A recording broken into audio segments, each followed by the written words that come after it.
우리 몸에 이상이 생겼다는 것을 알려주는 경보장치, 바로 통증입니다. 대부분은 잠시 쉬면 사라지는 일시적 통증이지만 만약 통증이 오랫동안 지속된다면 적극적인 관리가 필요합니다. 손으로 닦는 걸레질이 최고라는 대한민국 주부들. 하지만 몇 시간씩 힘주어 닦다 보면 허리가 옥신거리기 마련이죠. 30년 동안 가사와 육아에 전념했던 60대 전업주부입니다. 집안일을 할 때마다 허리 통증이 심했고 여러 가지 치료를 받아봤지만 좀처럼 호전되지 않았습니다. 척추 MRA를 찍어본 결과 디스크가 튀어나와 신경을 누르고 있습니다. 청소기도 못 돌렸어요. 이제 외출을 하려면 조금 걸음을 많이 걸어야 되니까 그게 문제가 되더라고요. 그래서 어디 가다가 보고 앉아서 또 쉬었다 가고 이런 형편이었어요. 대한통증학회에 따르면 만성 통증 환자가 250만 명가량으로 추정되고 그중 절반가량이 만성 요통을 앓고 있는 것으로 나타났습니다. 골반과 척추를 포함해 허리 부위에서 시작한 통증이 3개월 이상 지속되는 것을 만성 요통이라고 하는데요.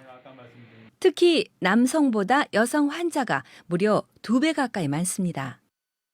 특히 한국 여성들은 좌식 생활을 주로 하게 되고 또 무릎 꿇고 걸레질을 한다거나 또 무거운 걸 든다거나 이런 여러 가지 가사일 때문에 이 만성 요통이 많은 것 같습니다. 하지만 단순히 날씨 탓이나 잠을 잘못 잤다고 생각해 가볍게 넘기는 경우가 많은데요. 방치할 경우 오랜 치료 기간이 소요될 뿐만 아니라 2차적인 문제로 이어집니다.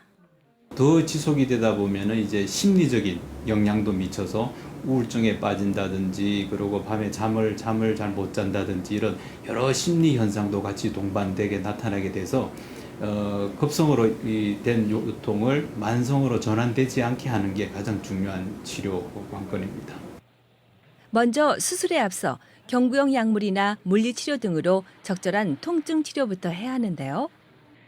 최근엔 매일 먹어야 하는 경구용 약물 대신 진통제처럼 환자의 편의성을 위한 다양한 치료법이 좋은 효과를 보이고 있습니다.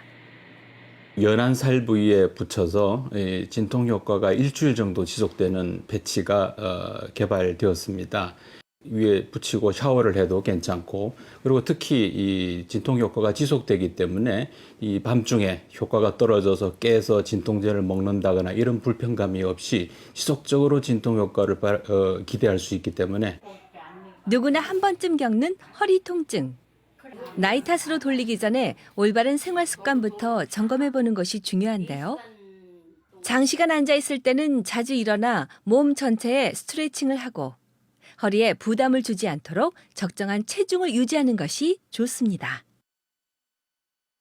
아이들이 갑자기 쑥쑥 자라면 대개 부모님들은 좋아하시기 마련입니다.